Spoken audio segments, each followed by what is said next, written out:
여러분 중에 12월 25일 날 예수님이 태어났다고 정말로 믿으시는 분은 없으시죠?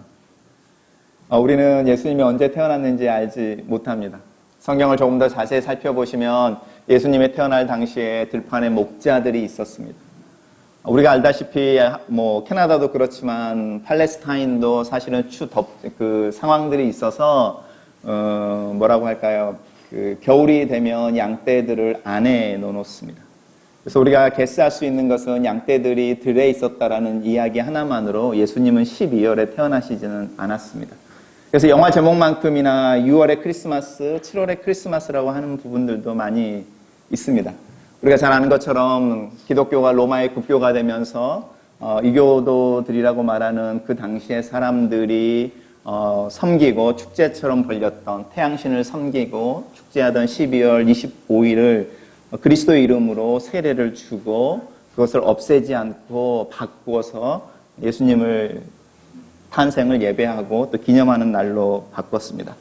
우리가 보고 있는 것처럼 성찬대에 올려져 있는 이 천사들, 목자들, 또 동방박사들이 모두 구유에 누인 예수님 앞에 있는 이 씬도 사실은 정확하지 않습니다.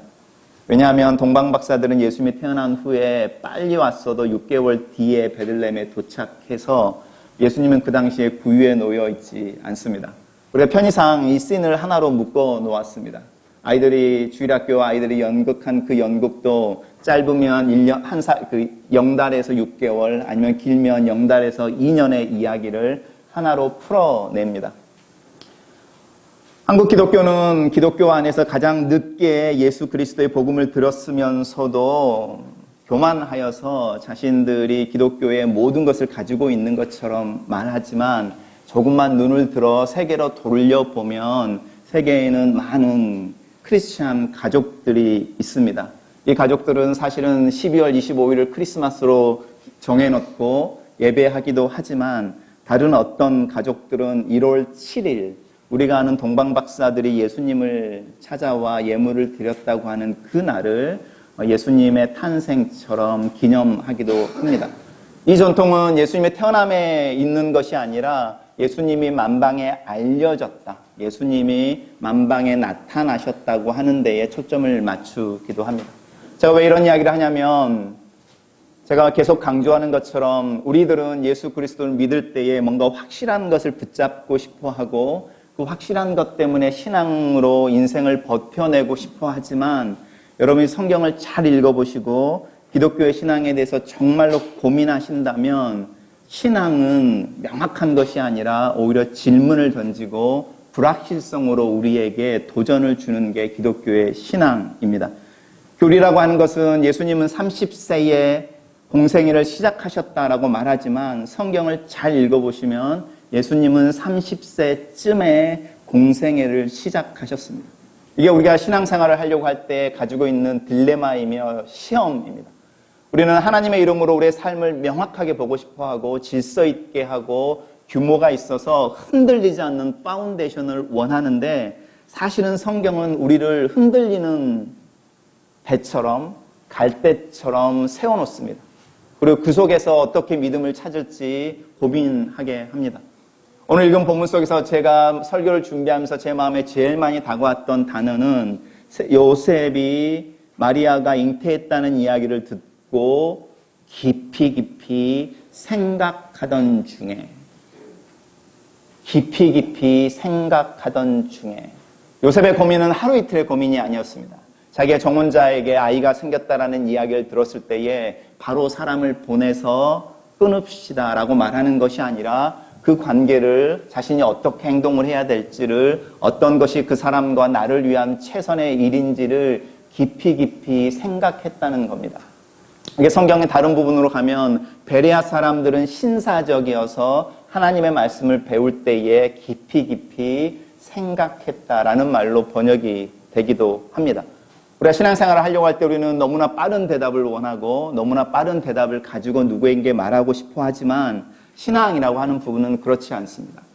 특별히 성경은 우리를 그렇게 퀵 앤서라고 말하는 패스트푸드점에 넣어서 하나님이 주시는 음식을 먹이지 않습니다. 우리는 깊게 고민하고 최선의 것들을 선택해야 하는데 노아가 방주를 지을 때에 수십 년, 100년에 가까운 시간을 방주를 지어야만 했던 그 슬로우함과도 연관이 있습니다. 성탄의 이야기는 하루아침에 일어난 일이 아니고 아브라함, 심지어는 아담으로 올라가서 수천 년 동안의 이야기가 시간이 더디더디 흘려서 이루어진 이야기입니다. 그래서 성탄절을 이야기할 때에 빠지지 않는 구절이 있는데 하나님이 비로소 그때에 선지자들을 통하여 이야기하신 그 내용을 이루셨다. 우리 인생하고는 좀 다르지요. 우리가 신앙을 통해서 해답을 얻고 싶어하고 문제를 해결하고 싶어하는 속도감과 성경이 말하고 있는 속도감은 사실 차원이 틀립니다. 예수님이 오신다는 것 또한 마찬가지입니다. 근데 이 슬로우한 속도감을 가지고 있어야만 예수님의 탄생을 통해서 우리에게 보여주고 싶어 하시는 이야기를 들을 수 있습니다. 이 세상에 수많은 신들이 있습니다. 일본에 800만 개의 신이 있다고 말하는데 이 800만의 신들이 전쟁을 일으키지 않고 살아가는 방법이 있습니다. 첫째는 자신들에게 정해진 장소를 떠나지 않는다는 겁니다. 여행하지 못하는 신들, 이게 종교 간의 평화를 가져오는 가장 기본적인 원칙입니다. 거실의 신은 거실에만 있어야 하고 부엌의 신은 부엌에만 머물러야 합니다. 근데 하나님은요, 아브라함을 통해서 자신은 그 모든 영토들을 함께 여행하는 하나님이라는 이야기를 하십니다. 네가 가는 곳에 함께 가고 내가 만나는 사람들에게 같이 만나서 너를 축복하는 자를 내가 축복하고 너를 대적하는 자들을 내가 대적하겠다라고 말씀하시면서 이 800만들의 신들의 평화를 여행하지 못하는 무능력을 깨어버리십니다. 또 하나가 있습니다. 신들이 평화를 이루는 방법 중에 하나는요, 잠깐 나타나는 겁니다. 잠깐 나타나서 말하고 사라지는 겁니다. 자신을 믿고 숭배하는 신도들과 연결하고 교감하는 모든 신들은 그 신도들의 삶으로 나타나는데 잠깐 나타납니다. 멘탈 헬스와 종교적인 경험들의 가장 큰 차이는 종교적인 경험이 지속되어지면 여러분의 정신에 문제가 있는 겁니다.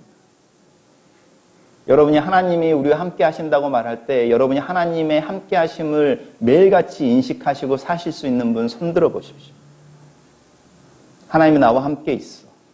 화장실을 가든 밥을 먹든 무슨 생각을 하든 뭘 보고 있든 내 옆에 하나님이 있어. 그 의식을 가지고 사실 수 있는 분들이 있으십니다. 근데 그런 분들이 있는 곳이 있습니다. 이 멘탈 헬스와 종교적인 경험이라고 하는 부분에 차이가 있습니다. 그런데 예수님은 성경은 뭐라고 말하냐면 함께 있는다는 겁니다.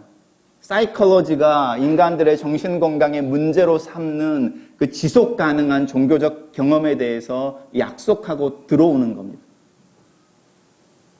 근데 그게 어떻게 가능하냐면 이 단어 때문에 그렇습니다. 내가 너랑 함께 있어라는 말이 부담스러울 때가 있습니다. 내가 정말로 보기 싫은 사람, 나를 싫어하는 사람, 내가 보고 싶지 않은 사람이 내 옆에 있다고 생각해 보십시오. 견딜 수 없습니다. 그런데 내가 사랑하는 사람이 내 옆에 있다고 생각해 보십시오. 그 사람의 존재 때문에 내가 화장실을 못 가는지. 사실 화장실도 같이 있습니다. 무슨 이야기들을 하려고 할 때에 사귐이 있다라고 말하는 사귐이라고 하는 관계가 형성이 되면 함께 있는다라는 말이 실제가 되고 부담스럽지 않고 오히려 힘과 격려가 되고 함께 있다고 말하는 그 함께 있음이 나에게 연료를 공급해 줍니다. 예수님이 왜 이 땅에 태어나셨습니까? 성경은 분명하게 말하기를 너희와 함께 있기 위해서. 그 말을 다른 말로 바꾸면요, 너희와 사귀기 위해서. 그래서 요한은 뭐라고 말하냐면 영원하신 그 말씀을 내가 만졌습니다. 보았습니다. 들었습니다. 느꼈습니다. 그분이 피지컬하게 내 옆에 나와 함께 있어서 내가 그분을 압니다라고 고백해내는 신앙이 있습니다. 오늘날 기독교의 문제는 여기에 있습니다. 만졌습니다. 보았습니다. 느꼈습니다. 함께 있었습니다. 그런데 부담스럽지 않았습니다. 라고 말하는 신앙의 처음이 있었습니다. 사귐이라고 말하는. 근데 우리는 그것을 잊어버렸습니다. 잃어버렸습니다. 그리고 우리의 모든 신앙은 머리에 지식으로 정보로 있습니다. 그래서 교회를 들어가 보십시오. 그러면 가르치기를 원하는 자들은 있지만 요리하려고 하는 이들은 없습니다. 수많은 사람이 레시피를 들고 나오지만 정작 그 레시피를 따라서 손에 물을 묻히고 재료를 다듬고 땀을 흘리며 불 앞에 서 있는 사람은 많지 않습니다. 요셉을 한번 생각해 보십시오. 요셉이 깊이 생각했습니다. 퀵 띵킹하고 퀵 디시전을 하는 게 아니라 자신의 삶에 있어서 정말 예상하지 못하는 어떤 일이 들어왔을 때 그 일들을 오래오래 생각하는데 그 생각의 핵심에는 사귐이라고 말하는 관계를 보는 게 있는 겁니다. 부정한 여인을 내쳐버리는 것이 아니라 그 여인을 생각하고 그 여인과의 관계 속에서 사귐이라고 말하는 함께 있는데 불편하지 않다고 하는 그 부분을 어떻게 정리할지를 고민하는 중에 하나님이 그 사귐을 계속해라는 메시지를 주는 겁니다. 왜냐하면 그 사귐이 지속되어지는 걸 통해서 하나님이신 그 아이가 그 사귐 가운데 너와 네 아내의 사귐 가운데 태어나 함께 가정을 이루고 자라는 중에 만지고 보고 느끼고 듣고 경험되어지는 하나님의 함께 하심, 그게 실제가 되기 때문이라는 겁니다. 제가 작년 내내 외쳤던, 올해 내내 외쳤던 것이 함께 있어야 합니다. 그래야만 고칠 수 있고 그래야만 나갈 수 있습니다. 또 하나가 뭔지 아시죠? 제가 목회자에 대한 신뢰를 이야기하는 부분은 하나입니다. 여러분이 여러분의 아픈 것을 드러내기 위해서 병원에 간다고 생각해 보십시오. 여러분 앞에 서 있는 그 의사를 신뢰하지 못하는데 여러분이 여러분을 보일 수 있을 것 같습니까? 그래서 신뢰 이야기를 하는 겁니다. 내가 어디가 아픕니다라고 말할 수 있을 만큼의 신뢰는, 심지어는 우리가 30년, 50년 뒤에 만나서 맨 마지막 목사로 여러분이 저를 만났고 여러분들은 이미 여러분 나름대로의 주치의를 다 가지고 계십니다. 인터넷에서 가지고 계시는 분도 계시고 그 전에 여러분의 신앙생활 속에 결정적인 영향을 미쳤던 분들이 여러분의 주치의이셔서 무슨 일 있으면 그분들에게 가시고 여행하시고 전화하시고 인터넷에 들어가서 메시지를 듣습니다. 근데 제가 말씀드릴 수 있는 것은요, 사귐이라고 하는 것은 지금 여기에서 얼굴 대 얼굴을 대면하고, 그러면 하나님이 여러분들에게 누구를 주치의로 주시는지를 기억하셔야 합니다. 최소한 저 사람이 돌팔이가 아니라는 것 속에서 이야기를 할 수 있는데 그 신뢰가 없으면요, 제가 깡패가 됩니다. 말씀을 가지고요, 여러분 아프다고 하지 않는데 와서 그어버립니다. 찢어버립니다. 끄집어냅니다. 저는 그런 돌팔이는 되고 싶지 않습니다. 사귐이라고 하는 부분들 속에서 여러분이 명확하게 기억하셔야 됩니다. 예수님이 그 사귐이라는 것을 위해서 육체로 태어나셨습니다. 한 가정에 태어나셨습니다. 그리고 요셉을 아버지라 부르셨습니다. 요셉이 예수를 아들로 부르고 키웠습니다. 이 사귐이라고 하는 부분이 핵심입니다. 우리가 왜 예수님이 죽음당하셨다고 생각하십니까? 이 사귐의 결과는 누군가를 위해 내 목숨을 내어놓는 게 사귐의 극치여서 예수님의 삶은 죽음을 위해서 자신의 삶을 내어주는 일로 왔다고 말하는 겁니다. 그러고 돌아가면 죄라는 단어를 생각해 보십시오. 성경은 죄를 두 가지로 표현하는데 하나는 우상숭배, 둘째는요 간음. 우상숭배와 간음의 그 공통점이 있는데 이 공통점을 영어로 exchange 한다는 겁니다. 바꾼다라는 겁니다. 내가 아내를, 남편을 다른 여성과 다른 남성과 바꾸는 것을 간음이라고 말합니다. 우상숭배는 하나님과 다른 신을 교환하는 것을 말합니다. 죄라고 말하는 것이 거기에 있습니다. 그래서 이 죄의 결과는 사귐의 끊어짐입니다.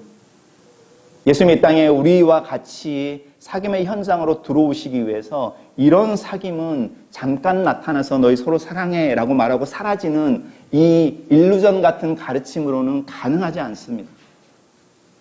그 속에서 같이 부딪히고 알아야 되고 육체가 부딪히는 것처럼 함께 땀 냄새를 맡고 울고 웃고 싸우고 하는 중에 가능한 겁니다. 이런 메시지를 전해주고 싶어 하셨으니 하나님이 인간이 될 수밖에 없죠. 그렇지 않고 어떤 방법으로 당신의 마음을 전할 수 있겠습니까? 아담 때부터 아브라함을 통해서 모세를 통해서 요한계시록까지 하나님이 하시는 하나의 소원은 나는 너희의 하나님이 되고 너희는 나의 백성이라고 말하는 관계를 이야기하고 있습니다. 그리고 이 관계는 머리에 있는 게 아니고 손에 있습니다. 눈에 있습니다. 귀에 있습니다. 경험 속에 있습니다. 그리고 실제로 보이시는 것처럼 옆에 함께 앉아 있는 것처럼 시간과 공간 속에 함께 앉아 있음으로 가능합니다. 그래서 하나님이 시간과 공간 안으로 들어오십니다.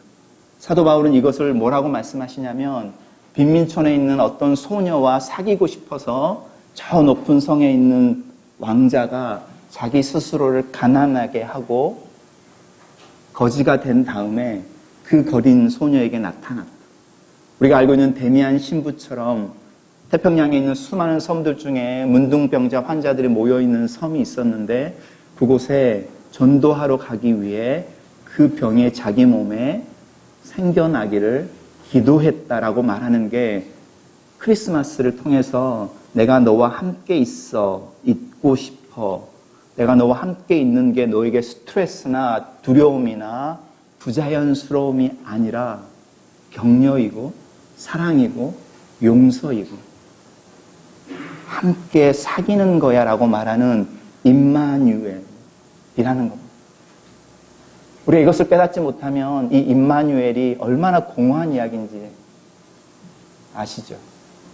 정말로 하나님이 필요하신 것 같은데 하나님이 안 계시는 것을 느끼는 이유가 그 임마누엘이라는 단어의 공허함 때문에 그렇습니다. 정작 당신이 필요할 때 당신은 어디 있었습니까? 라고 말하게 되는 이유가 이 사귐의 결핍 때문에 그렇습니다. 그럼 우리는 이 사귐을 어떻게 현실화시킬 수 있을까요? 지금 이 자리에. 그게 제 질문이고 도전인 겁니다. 2000년 전에 사도 요한이 말하는 그 만졌던 예수 그리스도를 우리는 지금 어떻게 경험할 수 있을까요? 우리의 삶에서. 그 사귐이 우리에게는 어떻게 실제가 될까요? 그거를 요셉처럼 길게 집중해서 오랜 시간 동안 고민해야 되는 문제인 겁니다.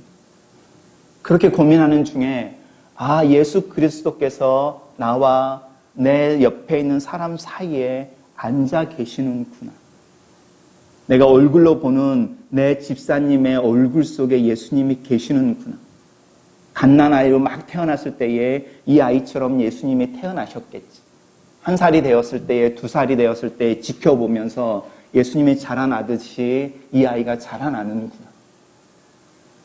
이 생명이 예수님이 가졌던 생명이었지. 죽음 앞에서 주님 앞에 돌아가는 그 생명을 놓고 하나님이 주신 역할을 다 이루고 가신 생명입니다라고 말하는 그 경험 속에서 신앙은 실제가 되는 겁니다.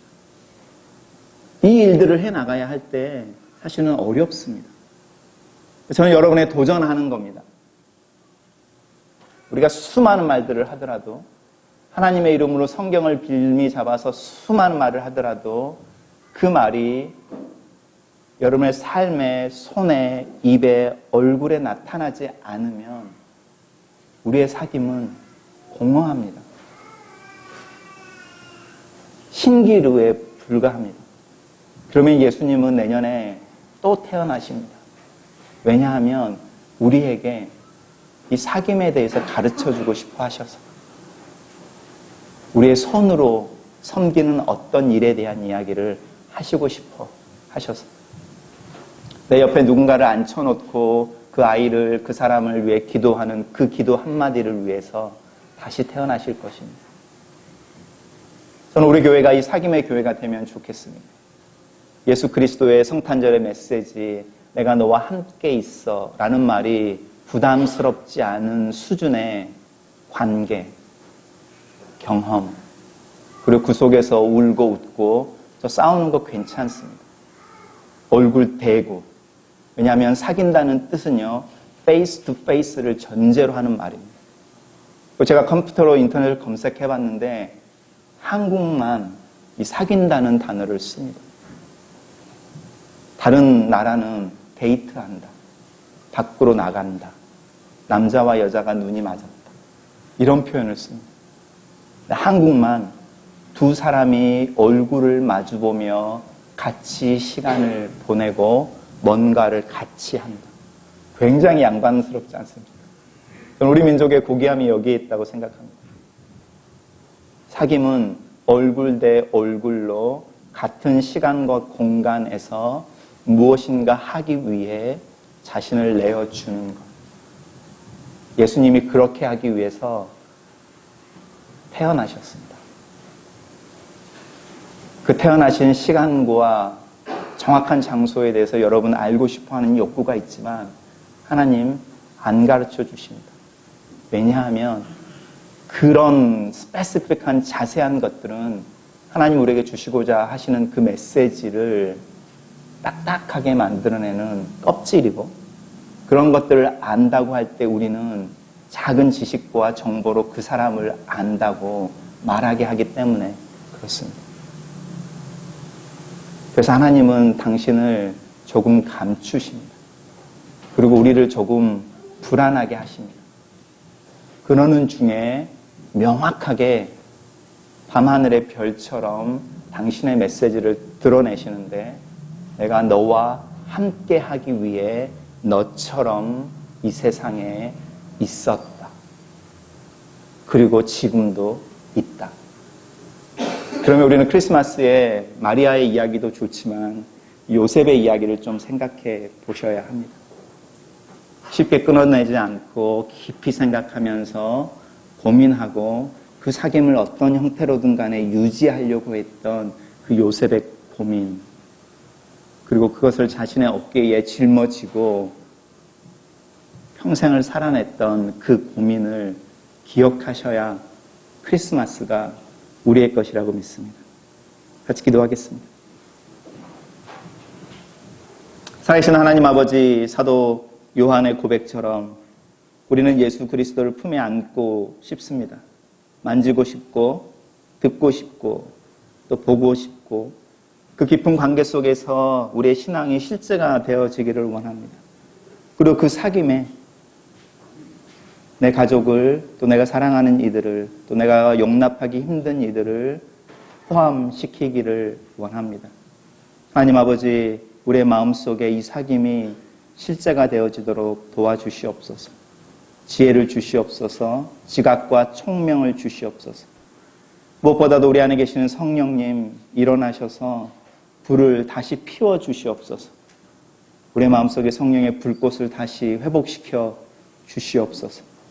이 세상의 추위를 이길 수 있는 뜨거운 불길로 우리 안에 있는 수많은 욕구들과 거짓과 위선을 태워버리는 강력한 불로 임하시옵소서. 그리하여 갓난아이의 모습으로 나타나셨던 그 예수 그리스도의 연약한 모습을 나도 보여줄 수 있는 용기로운 자 되게 도와주시고 그 사귐을 끊지 않기 위해 고민하고 더 나은 방법을 찾기 위해 기도하는 저희들 되게 도와주셔서 예수 그리스도를 통해서 우리에게 주시는 내가 너와 함께하며 너와 내 사이의 관계의 장벽들을 다 제거한다 하시는 그 메시지가 우리의 삶에 우리의 신앙과 관계 속에 실제가 되도록 축복하여 주시옵소서. 예수님 이름으로 기도합니다.